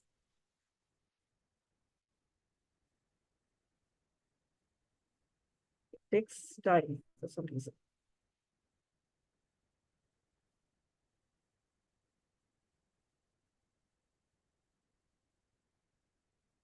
I'm so sorry, it's just, yeah, so this I've already talked about, so I'll just skip this. Yeah, and the activities. We have already the kind of activities we are doing and working towards. One is, of course, looking at expert dialogues, engaging with experts and scientists, educators who can from the region and from outside. So these are planned to be held every month. We are planning youth meetups. We already have a LinkedIn and an Instagram page, which can where people can join, and we are running campaigns on environmental days where young people can join those campaigns. We have been offering, we are already also curating courses and resources. It's not just CEE's courses, but also courses by other organizations, and these are put up on the site. We have the website was launched, as I mentioned, in 2023 at the International Conference on Sustainability Education in Delhi. And we have a SASYANI circular, so all the network members who have signed up, we share the happenings of the month, so it's sent out monthly. There's also opportunity for grants and internships, which if you have any, we could promote that through the network. And we ourselves would be looking out for such opportunities for youth, and similarly with awards and fellowships. In terms of green living, in the lifestyle changes, and so there is two things that we're doing. One is, of course, environmental days celebration. So we've already been looking at online campaigns to do with World Wetlands Day, Global Recycling Day, Forest Day, and now today we've also collaborated with SAMA for the World Meteorological Day. Besides that, we have also just started working on a collaborative project with UNEP, where we, with UNEP, CEE has been working on a Tide Turner's Plastic Challenge since 2019. We have been implementing this program in India, and this year, as part of the SASYANI network initiative, the program will go to Bangladesh and Sri Lanka. So we have partners in Bangladesh and Sri Lanka who are who will be taking it forward. And we hope to, we have also had the program started in Bhutan, and we are really looking forward to in very good on-ground projects that are coming up by young people involved in the UNEP Tide Turner's Plastic Challenge. It basically involves young people between the ages of 11 to 35. And we look at it is like a game where young people participate and also take action on ground. So the idea is to look at single-use plastics and what is the way in which you can find alternatives, you can take action to remove it from the environment, but also find sustainable solutions. So it is not just limited to cleanups, but also setting up systems and taking leadership at the local level. So, and we are looking at citizen science projects as well. In terms of policies, we will be very interested in collating research studies, which are relevant for our region. We've had the first one meeting at the WEEC in Abu Dhabi on 30th January, which for discussing about how furthering Sasyani's interests and work and taking inputs from experts across, around the world.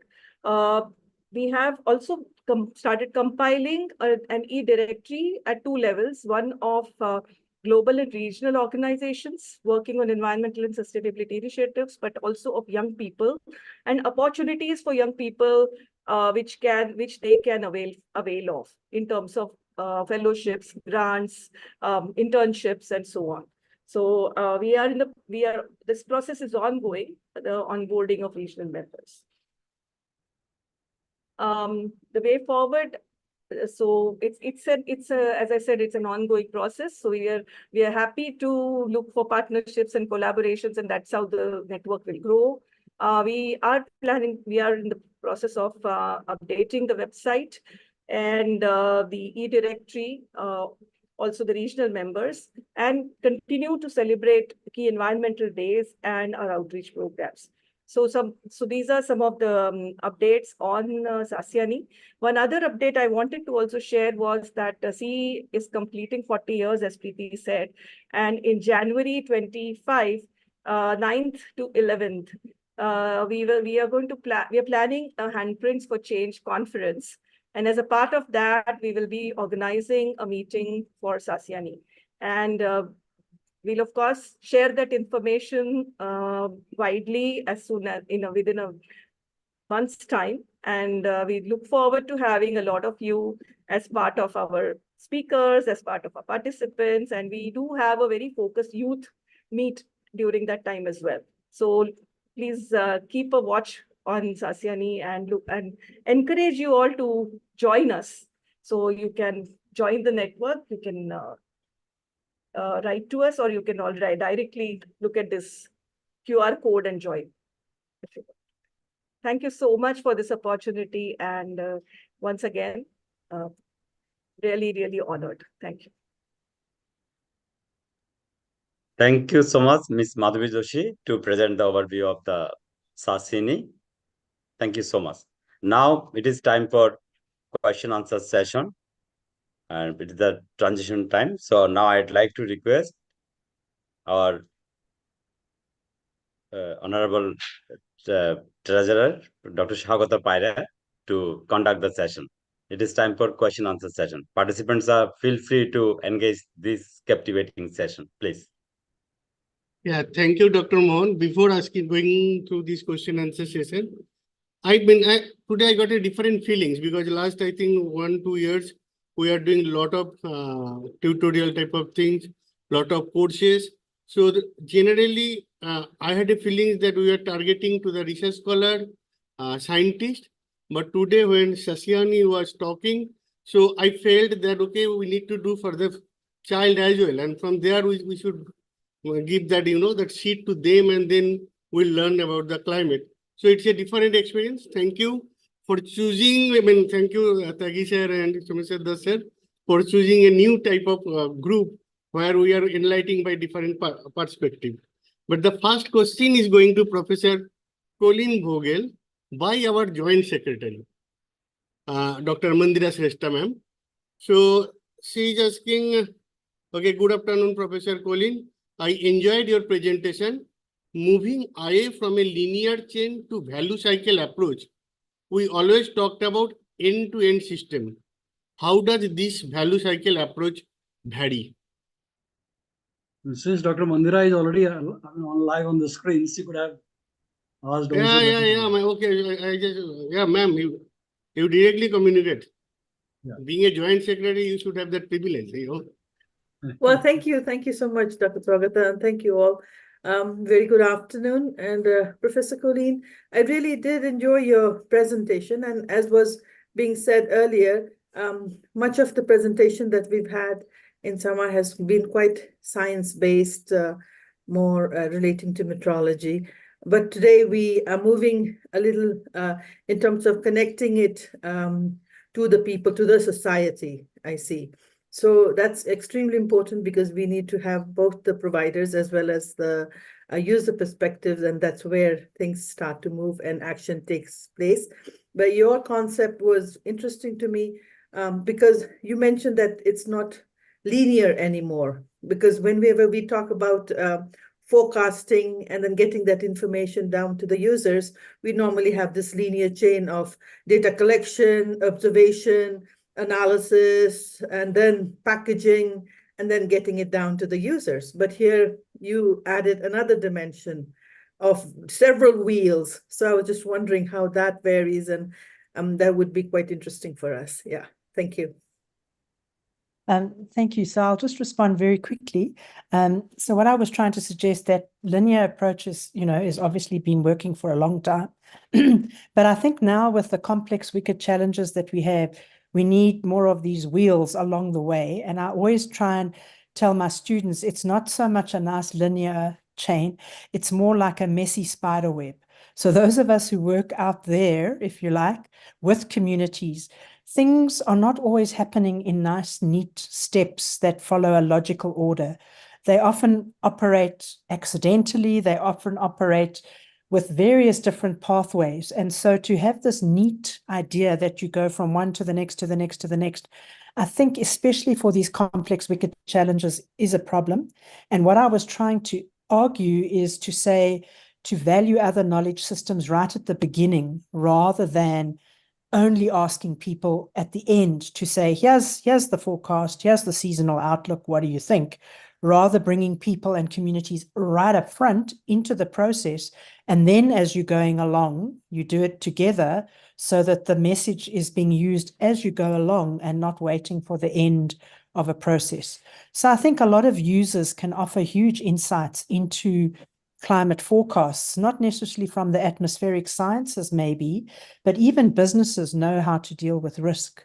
So I think by only bringing people on board at the end of the so-called chain, I think we miss opportunities, and even helping us to learn from these kinds of different knowledge holders who can help us to improve what we're trying to do as climate scientists or atmospheric scientists. So I hope that explains. I'm not suggesting that we mustn't have a value chain, but I think we should also have a value cycle. And all these examples that we've just heard today are fantastic cases. I do a lot of work with young people as well, and they're so entrepreneurial. They're coming up with AI, and they don't wait for us, the scientists, to come to them. They're busy working on this all the time. And I think we're missing some very useful opportunities by only sometimes following this kind of very narrow, I think, approach in our work. So I hope that explains what I was trying to say. Thank you. Yeah, thank you. Thank you, Professor Kobi. Yeah, thank you, both of you. And now it's a open questions. This time I would like to take the question from the Sasiani team. Many of us consider environment and climate change education to be one. How can it be differentiated? And the next question is the same. And those who want to call environmental education as climate education, how correct is that?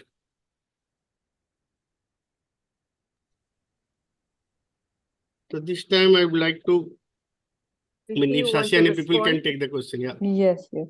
So thank you, Bidan, for your question. And it's very, very important question. And I would like to thank you to asking this, because that's a very big thing which many of us get confused when we are working in this environmental education sector. But what I would say that environmental education is the holistic concept where we bring in what all needs to be included.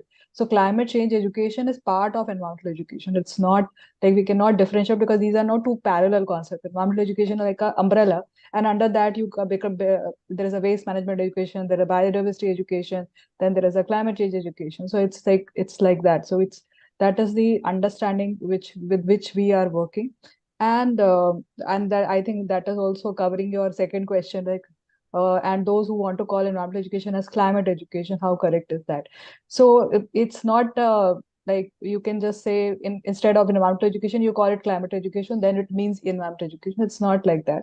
So I think that is the answer. And in education system also, I think it is being recognized now in India and elsewhere also, that environmental education is something which is we need to see in a holistic context, because it's like in CE we usually say any good education is environmental education. So it includes a lot of elements. So I'll also ask Madhviji to also add what I mentioned. Yeah. I was kind of raising my finger.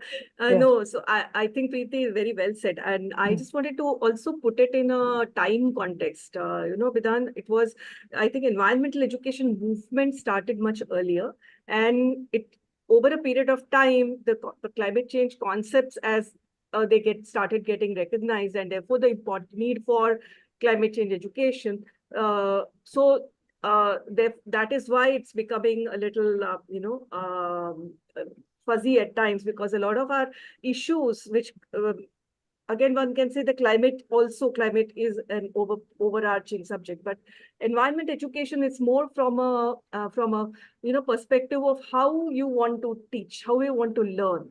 So it's more of approaches and methodology perspective, and where you how you can approach subject. So that is where the difference would lie. Besides, of course, as Preeti rightly says, it's environmental education, understanding knowledge can really help us dealing with, say, the systemic challenges that climate change brings to us today. So, the whole aspect of systems approach and all of that have started, we're discussing all that as part of our educational methodologies. And that is to solve any issue. So I hope it answers your question, Vidhan. Okay, yeah.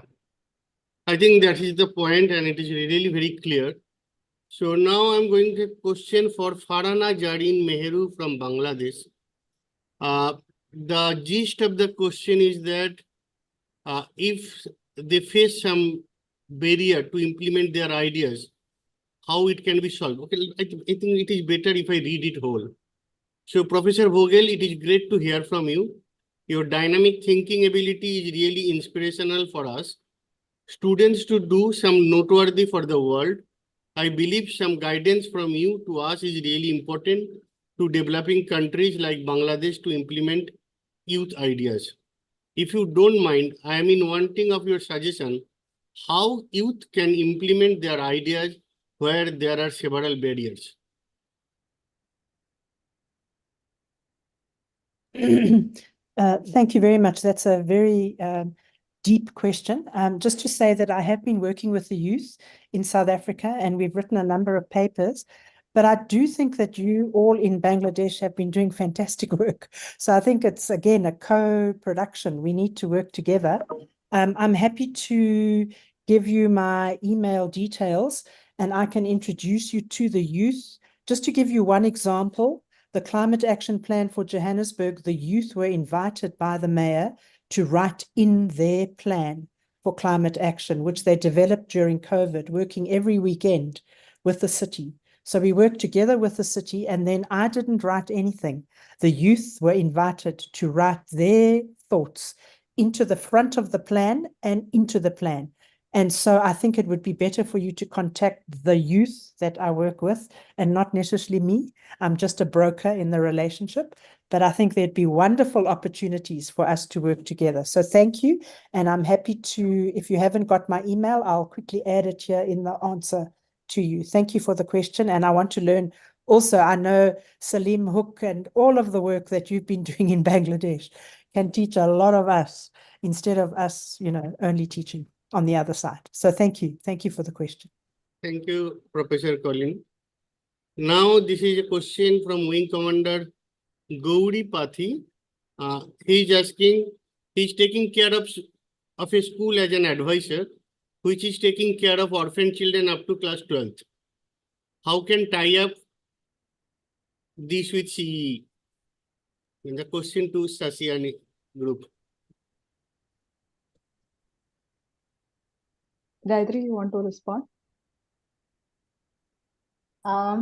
We would be happy because we already have a lot of schools which have students who have been informed, who have been orphaned or have been left by their parents. So there are a lot of residential schools that we run a lot of projects with. So like you have seen only one of the project, that is GenCan. But apart from that, we do have all other projects. So definitely we can be in touch and we can try and do a project with them so that they also can be part of this larger movement.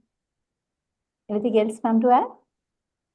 By this, I think our question and answer session is completed even within a time limit. But let's see, is there any more question or not? 1 minute. No, I don't think so. Any more questions are there. So now it's Mohan, it's up. There is Dr. Bhatia has raised his hand, I think.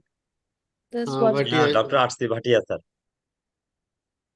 I received another question. There are so many ground level actions for doing. Dr. Shagata, we can request Bhatia, sir. Bhatia, sir, yes, please. Yeah, Bhatia, sir. Okay, thank you for the opportunity. And it has been a wonderful presentation. And I learned many new things from the participants, from the presenters. My specific question, my specific comment, I should say, is about the Madam Dave's presentation on where she mentioned about the children participating in various programs and even going to the nearby areas and interacting with the other people. Now, I am reminded of one incident which happened a few months back. I hope everybody knows about the Biparjoy tropical storm, Biparjoy, and it had affected Gujarat coast. And the wonderful thing was that there was zero death in Biparjoy. That's what is mentioned by the agencies. No death, and a lot of actions were taken. Now, within few months, I think after 5 months, there was another weather event which affected Gujarat. And that was, I think, 27th November. And it was a strong western disturbance. And in that western disturbance, 34 people died in Gujarat region. And as I understand, it was basically from the thunderstorms, severe thunderstorm, lightning and other things. Now, the important thing to be communicated to the people in the remote villages and the nearby villages, we can start with that in case of severe thunderstorm, it is happening now. You are seeing it. And there is no time for any warning agency to come and tell you take action.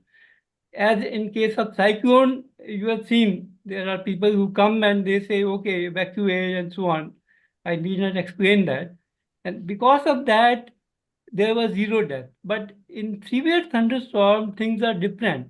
It is happening right now and you have to act. So I think a very simple thing that can be communicated to the villagers is that if there is a severe storm, don't stand under a tree. And there are many do's and don'ts which everybody is aware of. And if these things can be spread, maybe I think next time the number of deaths could be reduced from such weather events. But they are happening very frequently, such events. Thank you. Thank you, sir. Yeah, those are simple. I mean, looks like simple, but very important point in a disaster point of view. So, Dr. Mohan, I think question and answer part is over for time being. We can proceed. Thank you so much. Yeah, thank you so much, Dr. Shagata Paira, for very prudently conduct the Q&A session. So now it is, we are almost end of the program. So it is now time for valedictory remarks. The remarks will be given by Dr. Ghulam Rasul, sir. He was the former Director General of Pakistan Meteorological Department and also member of the Executive Council of SAMA. Sir, you are welcome. Thank you, Mohanji.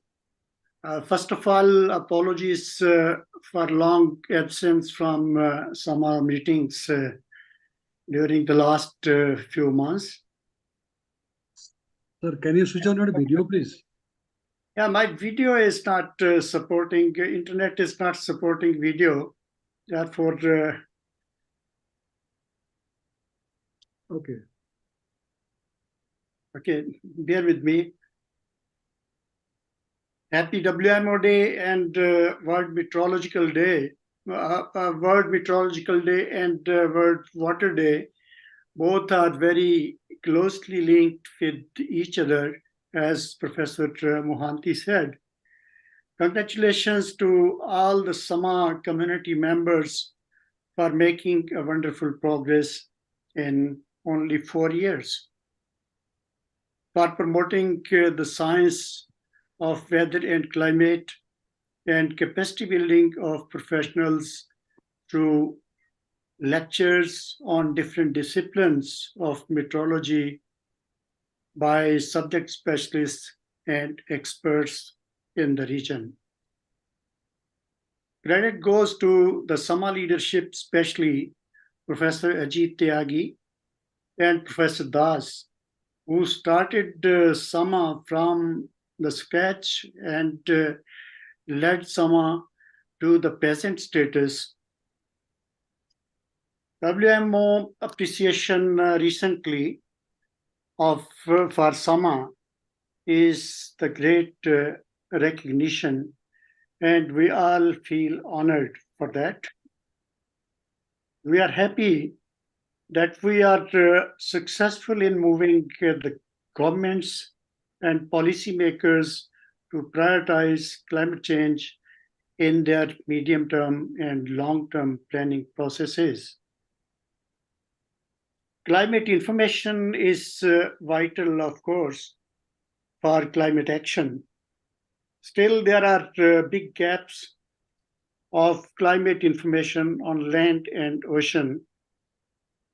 National meteorological and hydrological services have to increase the density of observing network, improve the automation, and also the communication for filling the gaps which are present in the system to produce meaningful climate information for climate action. We will maintain the momentum which we have gained right now to impress the national policies for immediate climate action. Thank you, and very happy WMO and World Water Day. I'm grateful. Thank you very much. Thank you, Honorable Sir, for your very fascinating words, and it's really inspiring all the participants, and happy WMO Day to all. We are almost end of our program. And now, before going to the formal vote of thanks, I would like to announce one additional activity which is taken initiative by the SAMA Bangladesh with the coordination of Department of Meteorology, University of Dhaka, and National Oceanographic and Maritime Institute. So we are planning to organize some online activity. In the online activity, there will be photography contest, writing contest, and innovation challenge related initiative. And it will be open for up to 29 March. And after that, because students are very much engaged in their academic activities, so 2nd April, there will be one in-person activity, one in-person debate activity will be there. That topic is relevant to this year World Meteorological Day theme. at the front line of climate action and very much relevant to the global warming, climate change, early warning system, etc. So the QR code and the link is already been given. Thank you. Thank you for listening the announcement. Now it is time for giving the formal vote of thanks. We have our executive coordination team member, Madan Sigdal. He is also the faculty of the Tribhuvan University. Now I would like to request Dr. Madan Sigdal to deliver vote of thanks. Thank you. Respected ladies and gentlemen, esteemed guests and distinguished speakers, I extend profound gratitude to each of you for gracing us with your presence and contributing to the resounding success of this momentous occasion. Firstly, I express sincere appreciation to Professor Ajit Tyagi, President of SAMA, for his warm welcome and unwavering support in organizing this event. It's an honor to have heard insightful message from Secretary General of WMO, Professor Saolo, emphasizing the significance of World Meteorological Day. Special acknowledgement goes to Professor Someshwar Das, Secretary of SAMA, for providing a comprehensive overview of the association's activities, and Dr. Preeti Kanujia, Senior Program Director of CEE, for shedding light on CEE's inaugural environmental education initiatives. We are deeply grateful to Dr. Fatima Akhtar for her introduction to our esteemed chief guest and keynote speaker, Professor Dr. Colin Vogel, whose address on creating agency for climate change risks, the role of shared meaning making, has left an indelible mark on our collective consciousness. Thanks to Dr. Swagata Para, Dr. Pilomi Chakravarti, and Mrs. Chatuska Premchandra for their support. Furthermore, our sincere thanks are extended to Mrs. Gayatri Devi for her enlightening talk on climate action leadership challenge initiatives, and Mrs. Madhavi Joshi for providing an overview of Sasani initiatives, both instrumental in driving positive change in our region. We also extend appreciation to Dr. Swagata Para for skillfully moderating the engaging questions answer session and ensuring a fruitful exchange of ideas. Moreover, we are deeply honored to have received valedictory remarks from Dr. Ghulam Rasul, esteemed member of the Executive Council of SAMA, whose insight have enriched our understanding of the challenges and opportunities ahead. Last but not least, heartfelt thanks to Dr. Mohan Kumar Das, our esteemed program moderator, whose guidance and expertise have been invaluable throughout this event. In closing, let us carry forward the spirit of collaborations and commitment to climate action as we continue our journey at the front line of climate action. Thank you once again to all our esteemed guests and participants for your unwavering support and dedication with warmth and gratitude. Thank you very much. Thank you, Madan Sigdal. Thank you to you also for nicely providing the vote of thanks. Once again, I extend my heartfelt thanks to all our distinguished guests, speakers, and participants for their invaluable contribution to today's event. Let us continue to work together in our efforts towards climate action. Thank you so much. Thank you. Thank you very much.